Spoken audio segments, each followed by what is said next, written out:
Durante el siglo XX, el lenguaje cotidiano incorporó palabras provenientes del campo de la ciencia. La fuerte presencia de estas palabras indicaba que la ciencia estaba cambiando nuestras vidas. Uno de los grandes responsables de este acercamiento entre la ciencia y la vida cotidiana fue sin duda Albert Einstein, el genio del siglo XX.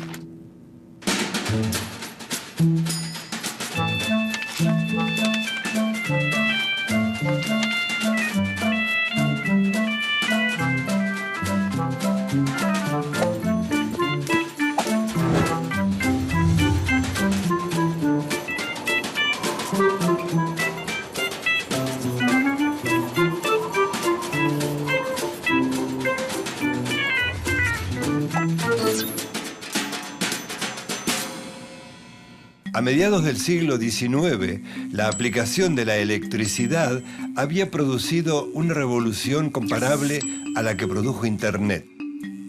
Mientras gran parte del mundo comenzaba a disfrutar de esos beneficios, los científicos discutían cómo se medía y cómo se transportaba la energía, y en cómo se transportaba la luz. Albert Einstein revolucionó el concepto de la ciencia y de la física con su famosa teoría de la relatividad. Ganador del Premio Nobel de Física en 1921, se convirtió en el científico más popular de la historia. Su histrionismo, su sentido del humor y su pacifismo en el siglo de las guerras instaló un nuevo paradigma en la figura del científico. Einstein nació en el antiguo Imperio Alemán en 1879, hijo de una familia judía dedicada al comercio.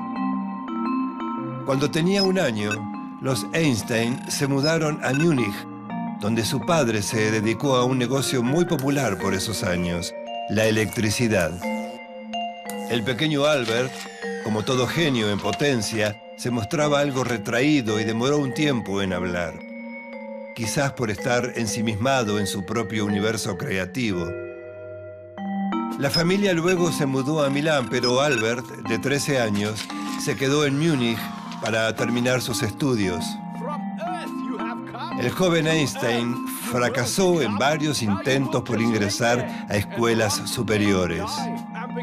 Su única habilidad, sin embargo, eran las matemáticas. En 1903 se casó con Mileva Maric, compañera de estudios en Zúrich. Tuvieron 2 hijos, pero 15 años después se divorciará para casarse con su prima Elsa. Fue en 1905 cuando el mundo científico conoció a este raro estudiante. Ese año, la más importante revista científica de Alemania publicó 4 trabajos suyos. Y gracias a ellos, la Universidad de Zúrich lo nombró doctor en física. Sus afirmaciones comenzaron entonces a imponer un cambio radical en la idea que la ciencia tenía del universo. Einstein dio a conocer su interpretación del efecto fotoeléctrico. Hasta entonces se sostenía que la luz se transmitía por el éter, una sustancia difusa e incomprobable. Pero Einstein desarrolló otras hipótesis. La luz está integrada por paquetitos de energía que llamó cuantos. Más tarde se conocerían como fotones. Otro de sus trabajos sentaba las bases de la teoría de la relatividad. Se basaba en un concepto clave. La velocidad máxima que puede observarse en el universo es la de la luz.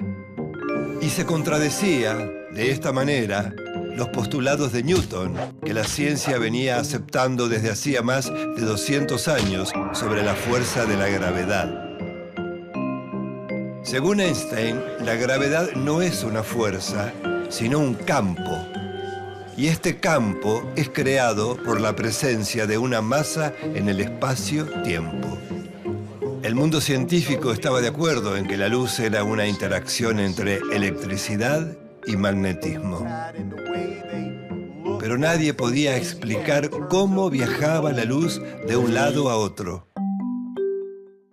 Los científicos afirmaban que la luz se transportaba sobre algo. Ese algo se denominó éter.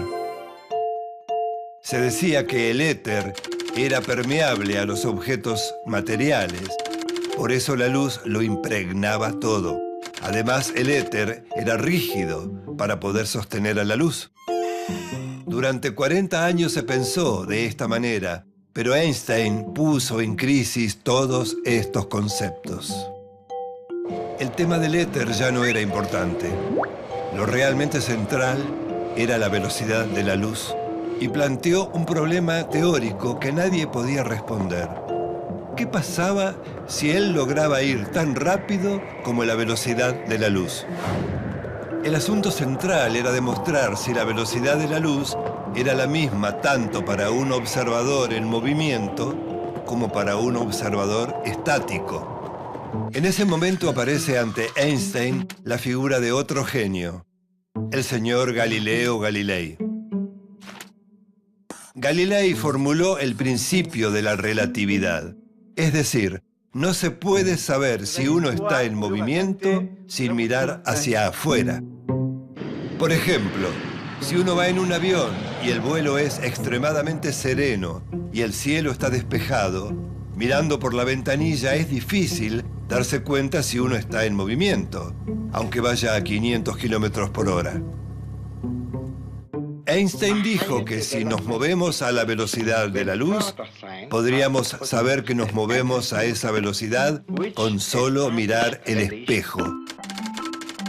Pero esto violaría el principio de la relatividad, porque no tendríamos ninguna referencia exterior. No habría ninguna ventanilla para ver si nos estamos moviendo.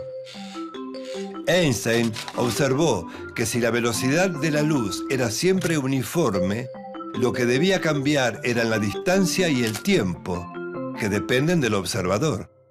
Esto lo obligó a repensar los conceptos de espacio y tiempo. Y llegó a esta conclusión. La luz se propaga por el espacio vacío con una velocidad determinada que es independiente del movimiento de los cuerpos.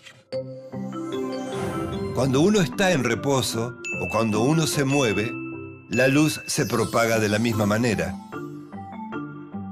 Es decir, un observador ubicado en un punto de la Tierra ve la luz viajando a la misma velocidad que un observador en movimiento.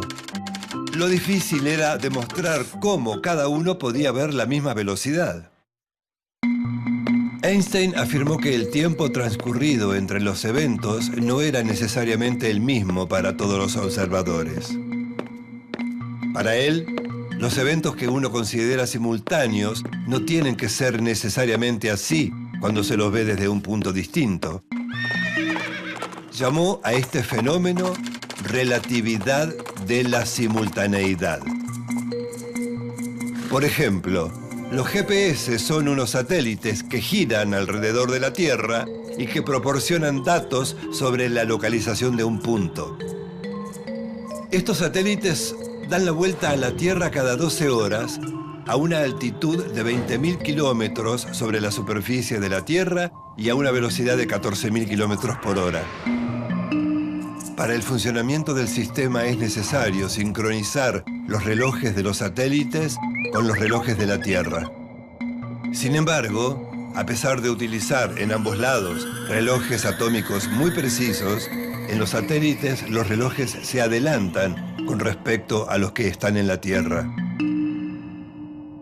Esta diferencia del tiempo coincide con la fórmula propuesta por Einstein en la teoría de la relatividad. A menor atracción del campo gravitatorio, o sea de la Tierra, el tiempo transcurre más rápido. Newton decía, los intervalos de tiempo y espacio son absolutos y la velocidad de la luz es relativa. Einstein afirmó, la velocidad de la luz es absoluta y los intervalos de tiempo y espacio son relativos. Argumentaba que los hechos que eran simultáneos en un sistema de referencia no lo eran en otro sistema de referencia. Otro concepto que entró en discusión fue el de la inercia. Se sabe que si un automóvil se detiene bruscamente, el conductor se va hacia adelante. Cuando el auto dobla, lo empuja hacia el lado opuesto a la dirección de la curva. En ambos casos, el cuerpo ofrece resistencia al cambio de movimiento. Esto lo explican las leyes de la inercia establecidas por Newton. En la mecánica newtoniana, esta fuerza exterior se consideraba como la manifestación de la masa inercial de nuestro cuerpo. Según Newton, todos sentimos una fuerza constante, igual a nuestro peso, que nos empuja hacia el centro de la Tierra. La denominó fuerza de la gravedad. Einstein desconfió de la noción de gravedad. Para él, un cuerpo crea un campo gravitacional en su entorno. Mientras más grande es el cuerpo, mayor es el campo. Como en muchos otros temas, Einstein basó su análisis de la gravedad en una sencilla intuición. Si colocamos un pomelo sobre una tela extendida, la superficie se hunde.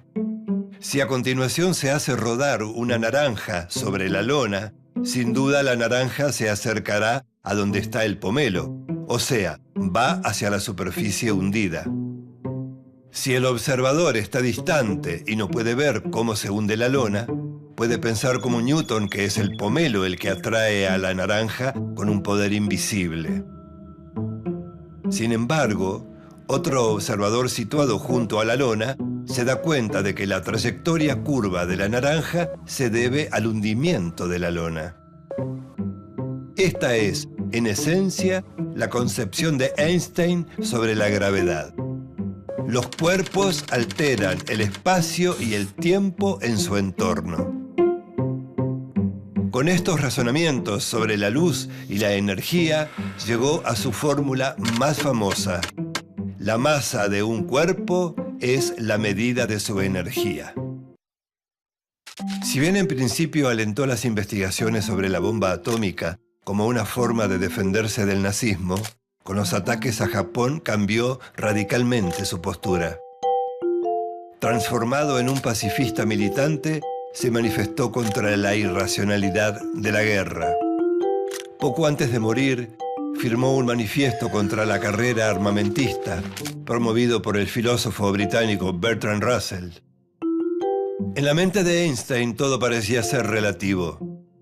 Una de sus frases más paradojales fue: al principio todos los pensamientos pertenecen al amor.